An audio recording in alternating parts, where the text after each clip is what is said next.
Football. I mean, it's a beautiful game, right? But man, it can also be absolutely cruel. One moment you firmly believe your biggest dream is alive, and the very next moment, everything is just gone. So let's dive right into this explainer and break down the incredible emotional and tactical clash we just witnessed between Portugal and Spain. We're going to look closely at the turning points, the tactical battles, and of course, the ultimate heartbreak in a match where one single goal literally changed everything.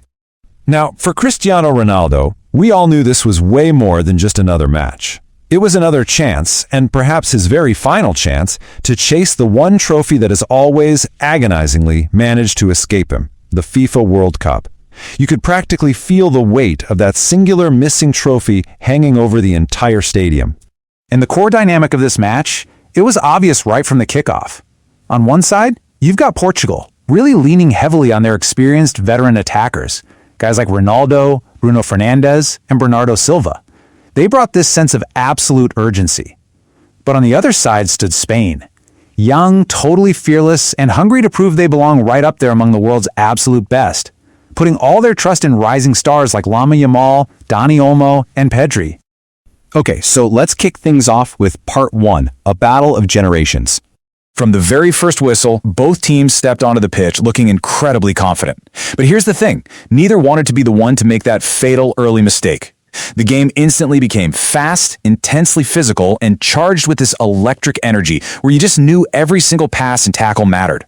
Right out of the gate, Spain created a massive early chance. A really brilliant passing move sliced right through Portugal's defense, leaving Dani Olmo with a perfect opportunity. But somehow, he completely missed the target. It was a massive, lucky escape for Portugal that kept their dream alive early on, and it perfectly set the stage for what would become an incredibly tense midfield stalemate. But you know, Portugal wasn't just going to sit back and take it. They slowly started finding their space and fighting back. João Cancelo started pushing forward with real confidence.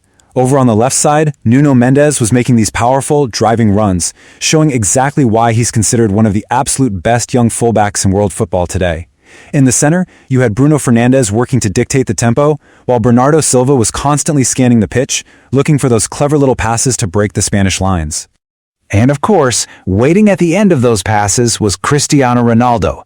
Every single cross that floated into the penalty box felt intensely dangerous, simply because everyone knows what Ronaldo was capable of.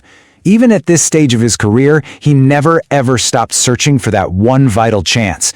I mean, at one point, he almost completely surprised the Spanish goalkeeper with a shot from a super tight angle.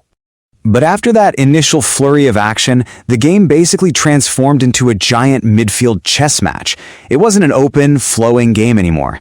Every player on that pitch was physically fighting for every single ball. Both teams were defending exceptionally well, the goalkeepers were hyper-focused, and you could feel the tension in the air. It felt like one tiny mistake was going to decide the whole shebang. In the middle of all this, the contrasting styles were so clear. You had Spain's Rodri staying incredibly calm under immense pressure, with Pedri controlling possession through simple yet highly intelligent passes. They really anchored Spain's whole strategy. Meanwhile, Portugal was heavily relying on the creative drive of Bruno Fernandes, who was just relentlessly trying to engineer some sort of magic to break that Spanish hold. As the clock ticked down, the real difference makers started to step up. Spain kept knocking on the door, largely thanks to Lamine Yamal. Every time this kid touched the ball, something exciting happened. His quick feet and fearless dribbling were causing endless headaches for the Portuguese defense. But Portugal had a hero of their own keeping them in the fight, goalkeeper Diego Costa. He pulled off some absolutely brilliant saves. Honestly, without him, Portugal could have been trailing much, much earlier. Which brings us to part two, the decisive strike. As we got into those exhausting final minutes, the fatigue on the pitch was super obvious. Both teams looked totally drained, and extra time seemed entirely possible, maybe even inevitable. But then, completely out of nowhere, Spain struck. A lightning-fast attacking move stretched Portugal out wide, pulling their defense out of position and creating a crucial little pocket of space right in the center. Mikel Merino timed his run into the box absolutely perfectly to meet a cross. One clean finish, one perfect moment in time. Spain finally had their breakthrough. The emotional whiplash of that moment? Absolutely staggering.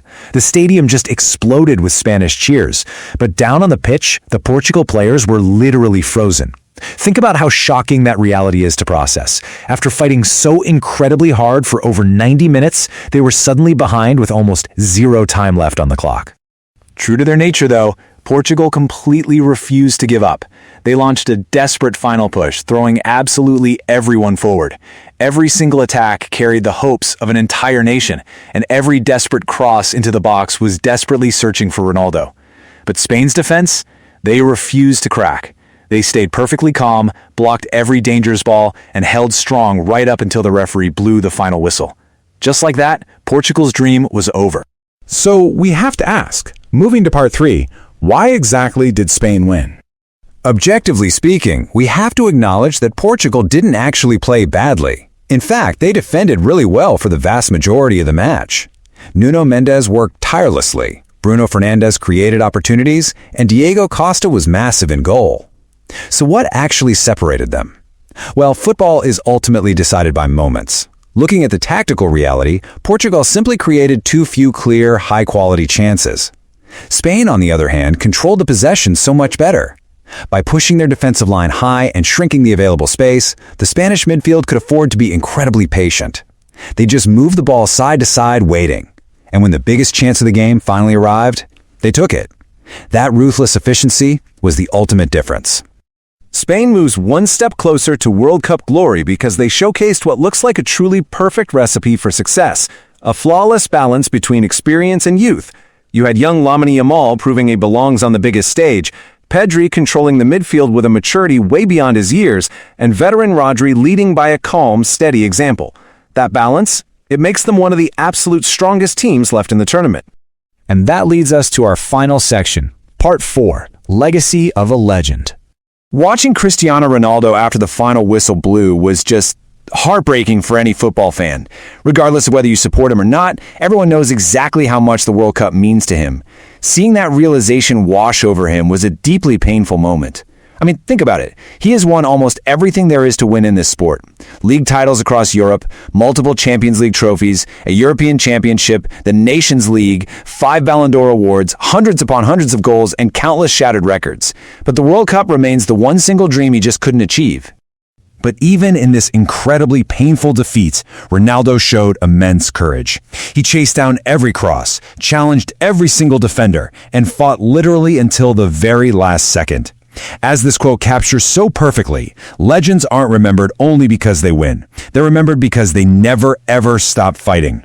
And that relentless fighting spirit is exactly why millions of fans will continue to deeply respect him. So, Portugal leaves this tournament with immense pride, a lot of profound pain, and memories that are never going to be forgotten. Sometimes, even in defeat, greatness still shines through, and that is exactly why we call this the beautiful game. As we wrap up this explainer on a truly unforgettable historic match, I want to leave you with one final thought to ponder. Do you think Cristiano Ronaldo